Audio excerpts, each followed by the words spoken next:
Hi friends! I'm back. This is Shar. So, ayun na nga.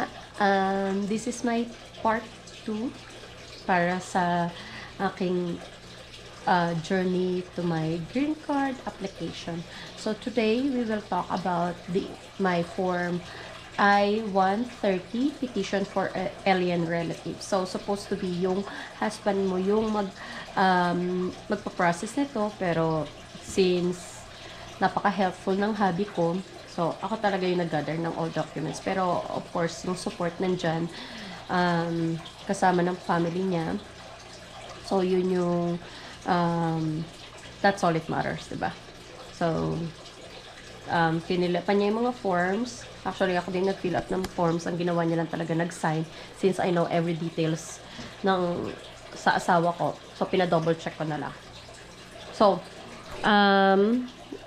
let's run through yung mga evidence. So, meron ako ditong maybe same case like you guys. So, like what I said, yung case ko talagang totally different.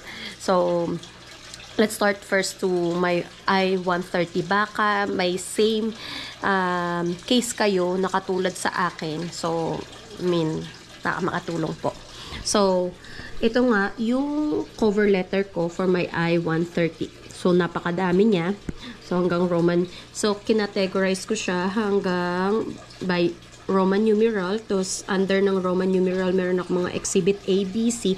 So, ginawa ko siyang ganito para at least mas easy sa akin while I'm preparing my evidence, kasi lalagyan ko nga siya ng mga sticky labels or sticky tabs sa ilalim. So, ang goal ko dito sa I-130, bakit ganito yung format ko?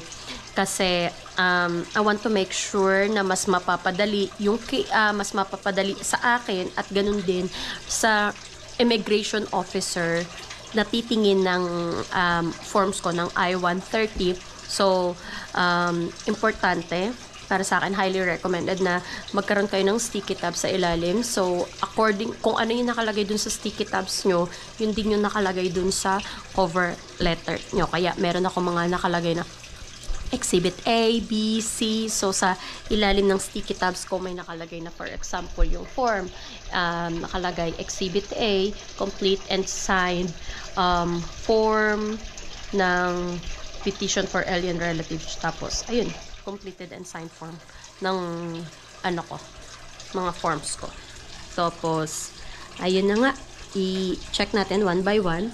So, first is, meron akong, yun nga, yung sinabi ko sa kanina. So, mag-a-apply kami, meron akong form 130, which is petition for alien relative. And, if you apply form 130, petition for alien relative, you must also sign or apply this form 130A, which is beneficiary information. So, sa petition for alien relatives, usually, it's more about dun sa spouse mo or sa yung US citizen or law permanent residents ng United States ang yung form na yun. It's all about that form. Tapos, dun sa beneficiary information, yung 130A, it's all about you, kung sino yung ipipetition niya. Alright? So, yun yung 130 and 130A. And then, on my first vlog, sa first part ko ng vlog ko, sinabi ko na dapat, in-example ko dun yung 130 and 130A. So, dapat, always double check yung USCIS website na dapat same yung expiration date and yung edition date na makikita sa upper right corner ng paper, yung expiration, and then no, that's that's expiration, and then sa upper left, not upper left, sa lower left bottom ng page is yung edition. So, dapat tugma yung date dun sa na ipiprint nyo or fill upan yung form dun sa mismong USCIS website. Okay? So, one more time. This one. Yung tinutukoy ko. So, as of today is April 21. Yeah, as of April 21, 2025, same pa din yung website. So, expiration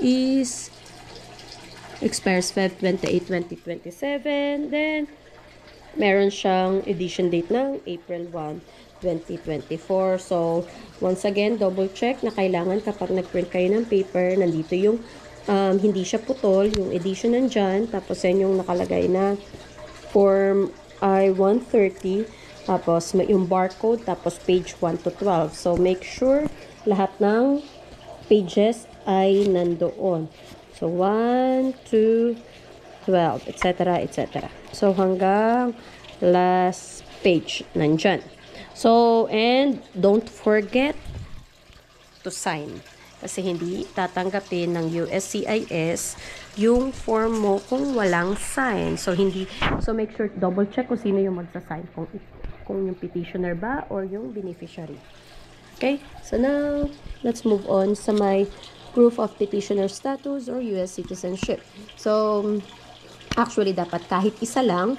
Pero, since sigurista ako, so meron akong exhibit C, D, E. Meron akong copy of petitioner's US passport, birth certificate, and in-include ko na din pati expired US passport. Kung wala kayo ng isa, at least kahit isa lang dito. Either. So, pwede na yun. So, sigurista lang ako, kaya gusto kong ilagay dyan lahat. Now, proof of family relationship, make sure copy. Yung copy lang mismo yung ilalagay mo. Huwag kang isa sa instructions ng USCIS, do not send the original copy ng mga documents mo. Always copy. Kapag kailangan lang nila ng original copy, dun ka lang magsisend.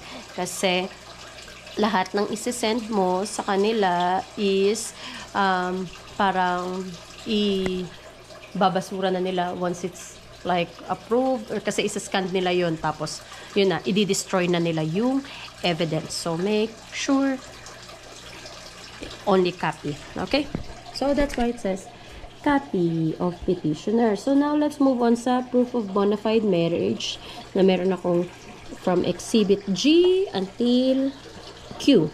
Ganun kadami yung proof of bona fide marriage ko. Sure. Bakit ang dami mong proof of bona fide marriage? Iisa-isahin natin yan.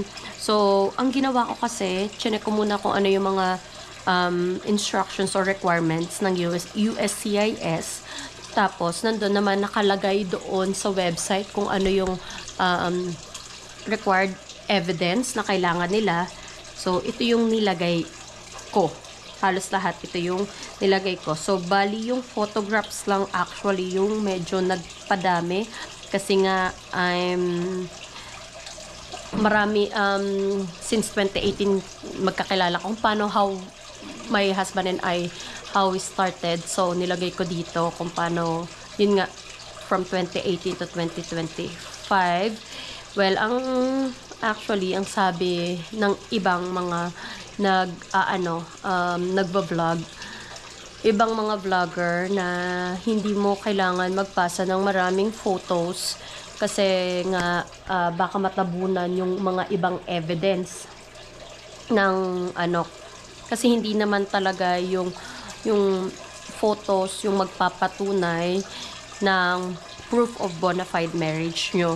Pero since ako, like what I said, 1 year ko siyang pinaghandaan. So, parang ginawa ko, kinuwento ko through photos.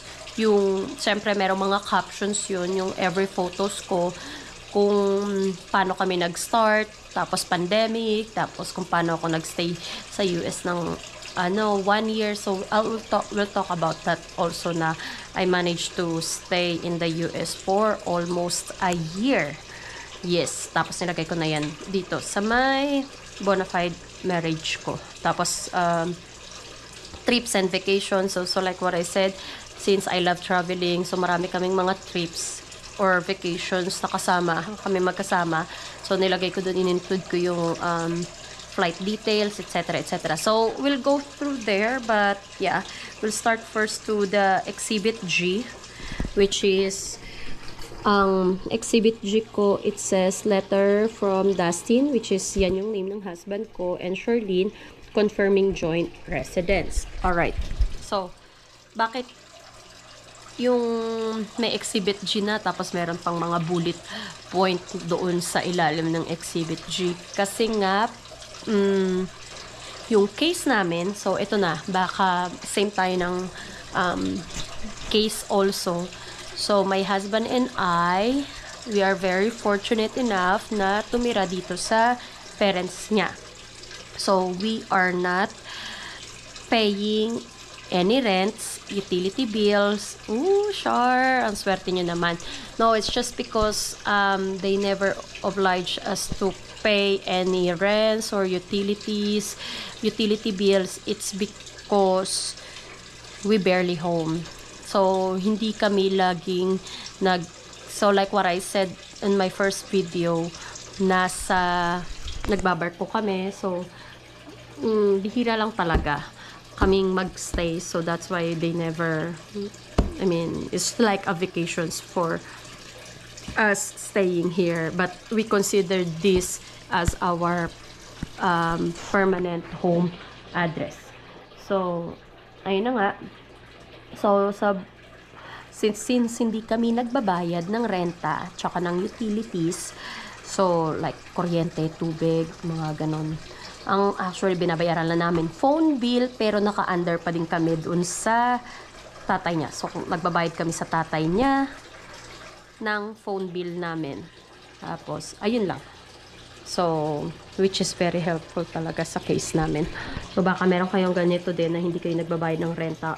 Kasi ang nakalagay doon sa USCIS, isa sa mga requirements na kailangan meron kayo, yung isa sa mga proof of bona fide marriage na kailangan meron kayong ipakitang evidence na same kayo ng, dun kayo nakatira sa mismong na yun, lugar na yun, sa address na yun, pero tapos kailangan mo din mag-proof ng mga utility bills or something, which is we don't have. So, which is we don't have para sa bona fide marriage. But, ayun na nga, kaya meron kaming nalagay na affidavit from Rick, Marvin, and Romanelyn Potate, which is yan yung parents name niya. So, meron silang affidavit confirming na doon kami nakatira. Tapos, sa address nila, tapos meron akong I-539 approval notice. Tapos, of course, may screenshot ng I-94 entry July 31, 2020. So, ito magkadugtong yan. So, yan na nga yung sinasabi ko kanina na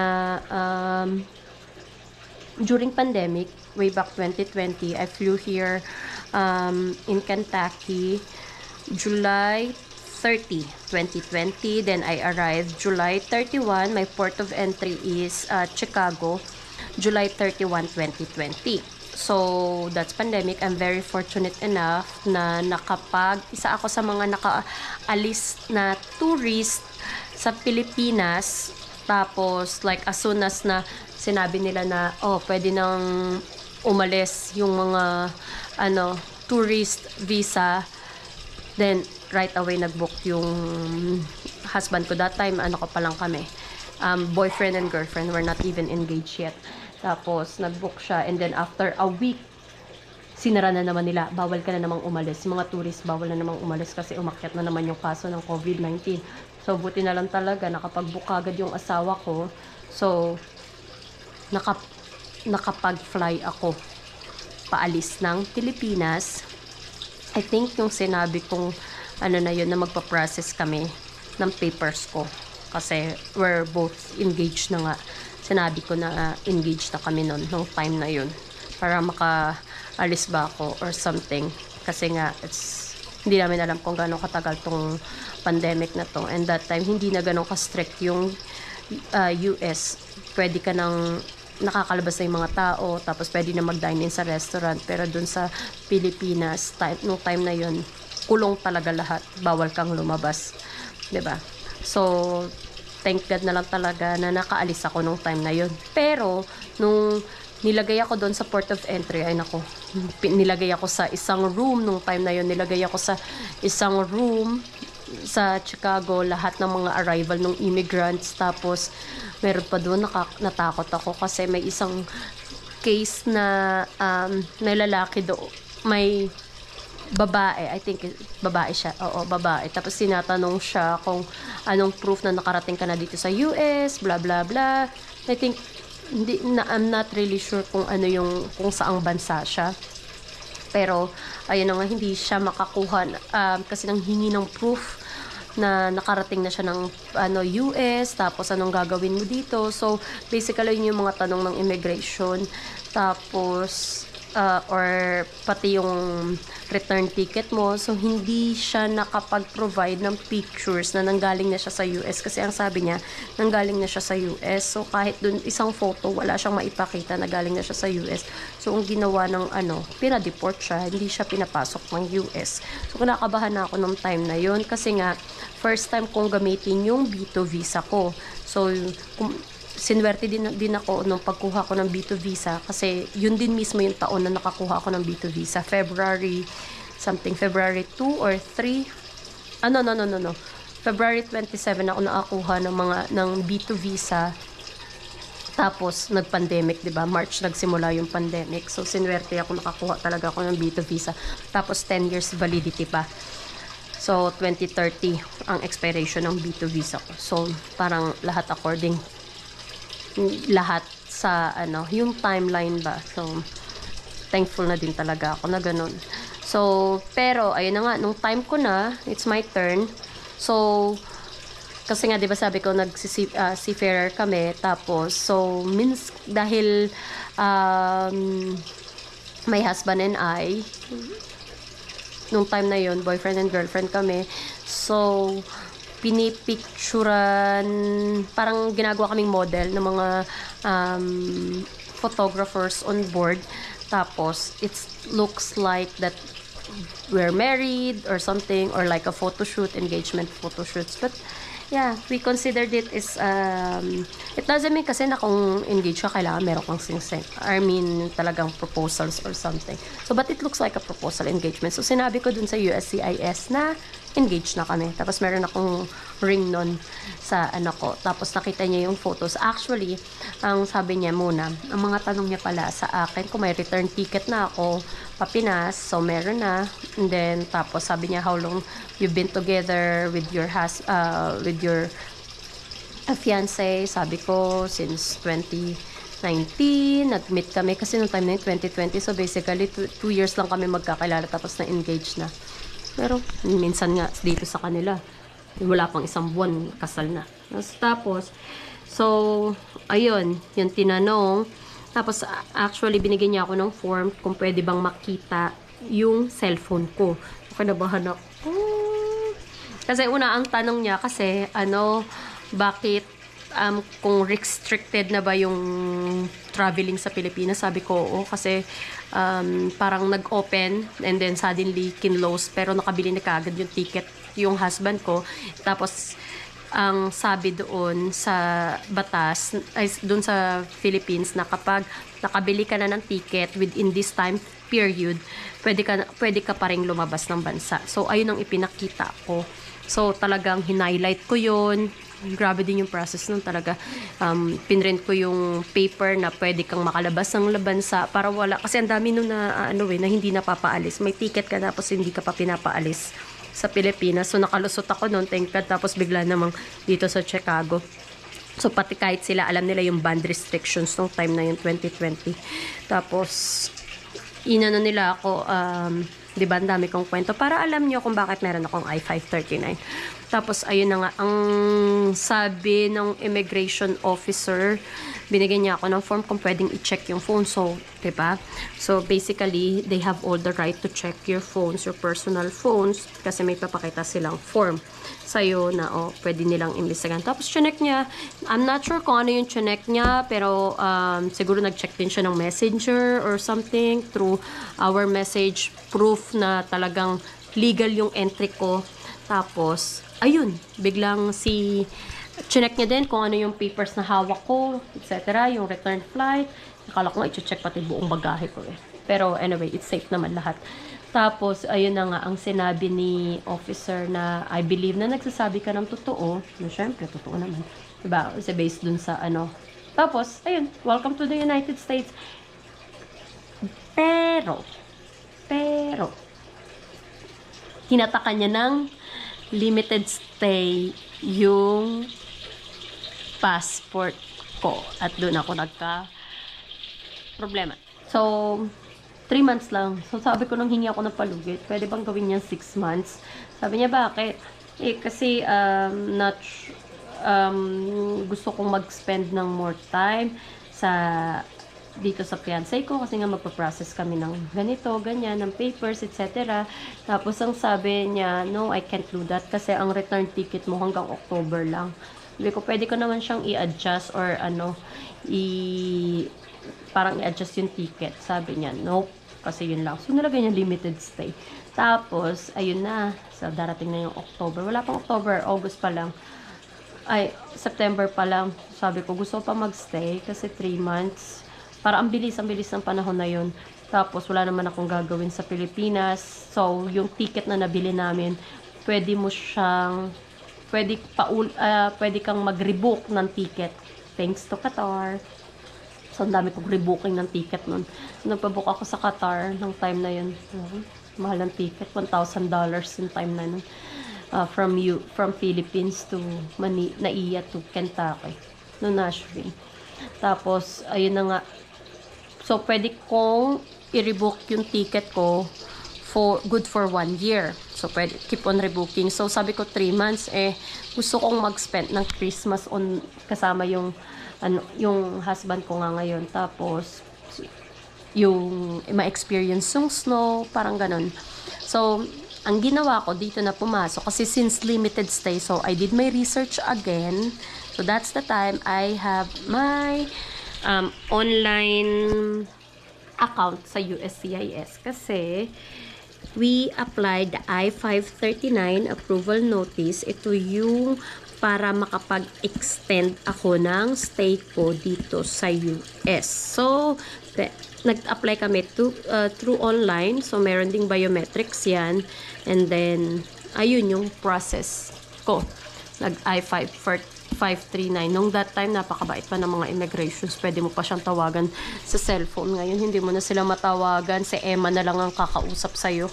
So, si Emma yung agent. So, nagkaroon ako ng I-539. So, nilagay ko doon. So, starting July 31, since almost a year akong nagstay sa US, so I consider that my first residence in the United States. So, nilagay ko since July 31, simula nang tumuntong ako sa US, ang home residence ko ay yung address ng asawa ko or yung magulang niya.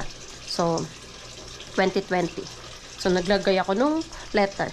So, buti na lang, approve yung receipt notice ko. So, meron akong, yun yung pinrint ko na approve yung I-539 ko. Can you imagine, na-approve nila way back 2023. Pero umalis na ako nung 2021. So, basically, hanggang 2023, pwede sana ako magstay ng US nun. Kasi hanggang ma-aprobahan nila pwede. So, anyway. So, ayun, bullet proof or bullet point ng Exhibit G. O, diba, ang haba ng kwento, ang daming kwento. Para alam nyo lang kung bakit meron akong ganito. So, pwede nyo siyang skip kung wala naman na kayong ganyan. Tapos, Exhibit J, Joint Bank Account Statements. Now, let's talk about the Joint Bank Account Statements. So, gaya na nga ng sabi ko, 1 year ko tong pinrasis yung papers ko, diba? So, last year, So, pumunta kami ng bank, tapos nagpa-joint bank account kami. Hindi pa kami kasal noon, pero engaged na kami. But, parang nakaplan na yung wedding namin. So, okay, mag-joint bank account kami. Kasi since meron ng wedding date, sabi ko, so, isa sa mga requirements, kasi nung ano pa lang, nag-check na ako ng mga requirements, isa sa mga requirements is joint bank account statement. So, joint bank account. So, pumunta kami ng bank, meron na akong joint bank account, pero bago nun, meron na rin akong US bank account.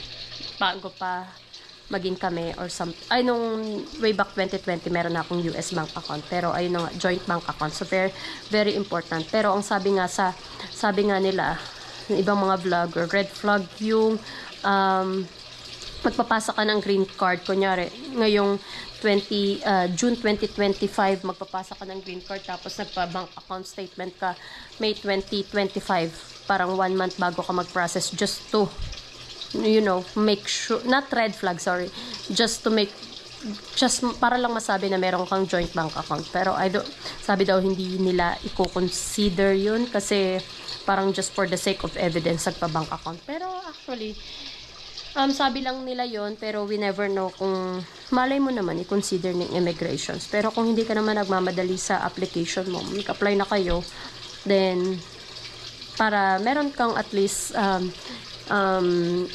summary ng account or flow ng account statements mo. Okay, tapos meron yan, beneficiary birth certificate. So, ikaw yan. Kung sino yung immigrant siya kung sino yung beneficiary, magpo-provide din ng birth certificate. Tapos, sa may exhibit J ko, third party affidavit. So,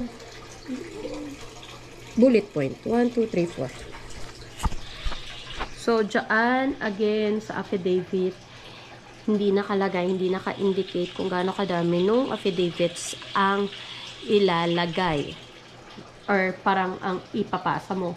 Pero, ako, ang ginawa ko, 2 sa asawa ko at 2 sa akin.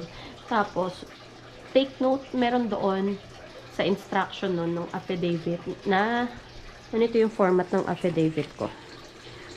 Oh, wait.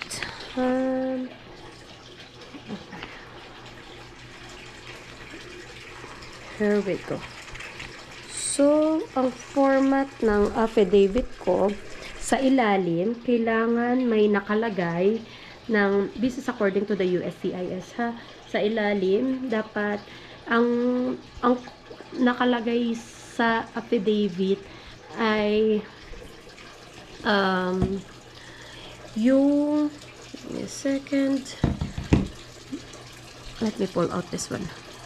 Ang nakalagay dun sa affidavit ay dapat meron siyang affidavit of marital status na naka-indicate na affidavit sworn or affirmed by third parties having personal knowledge of the bona fides of the marital relationship. So, kailangan nandoon nakalagay yung witness ng marriage nyo. Then, dapat ganon. Or yung paano kayo nagsimula, or ganon. So, kailangan yung kukunin mong mag-affidavit, yung kilala kayong 2. Tapos, sa ilalim nun, nakalagay din doon na kailangan nakalagay yung name nung sino nagpa-affidavit, date of birth, birthplace, address, at address kung sino ang nagpa-affidavit. So, take note yun. Nakalagay yun sa USCIS website. Alright? So, 2 sa akin, behalf of my husband, my spouse, tsaka ako. So, kaya, 4 yung nilagay ko. Now, let's move on sa Exhibit K, legal name change document. Beneficiary. So, ako yun. So, paano ako nagkaroon ng gano'n? Diba? So, well, sa lahat ng forms, take note, sa lahat ng forms, pwede mo nang gamitin yung husband's name mo, kung gusto mo. Husband's last name. sa lahat ng documents mo. So, kahit na wala ka pang ipinapakita, optional to eh. Kahit na wala ka pang pinapakitang evidence or kahit dun sa marriage certificate nyo, hindi pa nakalagay Charlie. For example, ako, hindi pa gamit ng asawa. Hindi pa last name ng asawa ko yung nakalagay dun. Kasi merong ganun eh, sa lahat ng, sa ibang, depende sa states, minsan nakalagay pa rin dun yung single name mo. So, kung gusto mo nang gamitin yung last name ng asawa mo, so, all forms, you must write the last name of your husband if you want to use it. So, hindi pwedeng, for example, sa isang form, nung dalaga ka, ang gamit mo, tapos sa isang form, yung apelyido ng asawa mo. So, kailangan consistent. Kung anong ginamit mo sa lahat, sa isang form, kailangan lahat nandoon. So, kung gusto mo nang gamitin yung your husband's last name, ilagay mo na doon sa form. Tapos, so, paano ako nakapagkaroon ng legal name? So, doon sa bangko namin, bago ko as soon as I arrived here in the US this year, April 8, pumunta kagad ako, kinabukasan pumunta ako sa bank namin, tapos nagpa-legal name change request ako kung pwede. Nagtanong ako, tapos pwede daw. So, ang nakalagay na doon, yung last name ng asawa ko. So, pinakita ko lang yung marriage certificate namin. So, meron akong at least proof na nagpa-change ako ng legal name.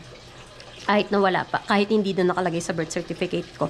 Tapos sa Pilipinas, nung pag-uwi ko nung bakasyon, nung March, after we signed off together, we went straight to the Philippines. So, of course, para kumuha ako ng mga documents ko, etc., etc. Bakasyon na din. So, yung postal ID ko, na ilagay ko na din, is yung my husband's name. So, yun ang pinresent ko as my legal name change document.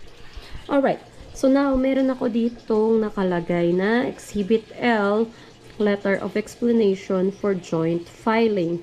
So, ano ba yan? So, isa sa mga nakalagay din doon, optional, Joint Tax Return something. Joint, kung it means yung asawa mo, kayong dalawang asawa mo, nag-file ng joint tax. So, sa ibang case na, nag-apply ka agad ng green card, like us, wala pang joint tax. So, parang nag-apply pa lang. So, yung case naman namin ng asawa ko, nag-apply siya ng tax return kasi nga,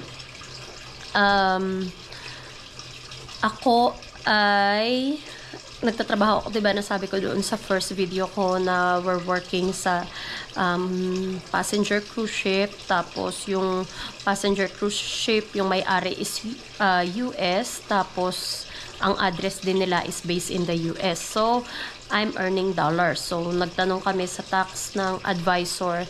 So, pwede naman daw kami mag-file ng joint tax returns. Kasi yun na yung, ang final pala ng asawa ko, parang joint tax marriage something filing. So, it means kasal na siya, nag-apply siya ng tax return. So, since hindi pa siya approve kasi nga kaka-apply niya lang, so, yun, pending pa yun. So, another case na naman sa akin. Pero pagtatalakay na natin yun sa I-864 sa Affidavit of Support. So, nilagay ko dyan, IRS Form 1040 filed jointly pending. So, filed jointly na kami, nag-filed na siya. Pero pending pa. Pero at least, isa na rin yun sa proof of bona fide marriage na pwedeng i-consider ng USCIS na okay, na yung kasal namin legal. Kasi, bona fide marriage, it means na legal yung kasal ninyo. So, ayun na nga. So, at least, parang isa sa mga proof na yun na, okay, we honored our marriage. Parang ganyan. Now, let's move on to Exhibit M. Ito na yung nandito para tayo sa proof of bona fide marriage. So, photographs of the couple with family, friends, colleagues, etc. Then, meron akong sa Exhibit N, photographs of trips or vacations, included receipts, flight, and hotel. So, in-include ko yan kasi kailangan, isa sa mga vlogger na fina-follow ko na talking about these immigrants na kailangan maganda rin na may proof kayo ng receipts ng mga gifts nyo, ng mga hindi ko na inano yung mga receipts ng gifts kasi napakadami. Tapos social media status update. So, it's very important. Then, engagement, photos ng engagement nyo, wedding, honeymoon photos. Then, employment record showing our marital status. So, ayun na nga, medyo madami tong photographs ko, kaya medyo makapal yung I-130. Let's see. So, ganito siya. Kakapal. You see? Ganyan kakapal yung I-130 ko. So, kaya nakikita nyo may mga, so nilagyan ko siya ng binder or ng clip kasi medyo makapal. Pwede mo kayong gumamit nitong rubber bands or clip. So, I prefer clip na lang. Then, ayun na nga. Yung trips and vacations. So, let's just have a quick photos. Kasi medyo mahaba na siya kung isasama ko pa yung papakita. Saka ko na lang siya, saka ko na lang ipapakita yung mismong loob ng, ano ko, ng applications ko, ng forms, kung paano yung format. Pero at least, diba, naitalakay natin kung ano yung mga laman. So, ayan yung from Exhibit M to Q. So, papakita ko sa inyo sa susunod na video kung ano yung laman ng bawat exhibit. Tapos, naglagay ako ng Roman numeral 5, miscellaneous supporting evidence, so cards exchange between couples. So, naglagay din ako niyan. Tapos, yan simula nung talaga pa, nung boyfriend, girlfriend, fiancé, tapos nung kasal na. Screenshots, konti lang, messenger and WhatsApp conversation, money transfer receipt, then shipboard work photos. Nakakatunayan na nagtatrabaho kami sa barko. Tapos naglagay ako ng additional relationship evidence. Hindi siya required. Wala siya sa, hindi siya nakalagay sa USCIS requirement. Pero help, baka makatulong. I think it's useful na magkaroon ka ng ganyan. Na letter of relationship or marital history. So, ayan yung letter namin. Me and my husband or my spouse, kung yung about, parang affidavit ng mga third parties, pero this time, ikaw. Hindi mo na siya kailangang ipa-affidavit. So, letter lang kung paano nag-start yung relationship namin, na nagstay ako ng 1 year, na ko i-consider this one our evidence, na na-consider namin to since July 30, 2020, 31, 2020, yung ito yung permanent home address ko. Tapos, ayun, naglagay ako ng bulletproof or attachment letter kung just in case, if needed again, the marriage certificate, and then yung duplicate ng I-539 approval notice na legal yung pagstay ko dito. Na buti na lang talaga legal, na-aprobahan yun. Kasi kung hindi na-aprobahan yun, kailangan kong kumuha ng lawyer. So, ayun na nga. So, medyo matagal-tagal. Pero, ayun lahat ang laman ng I-130 ko. So, next time, we will talk or I will show you kung ano yung laman ng aking I-130. So far, ito yung pinakamakapal ko. Sumunod yung I-864. So, yun lang. Bye, friends!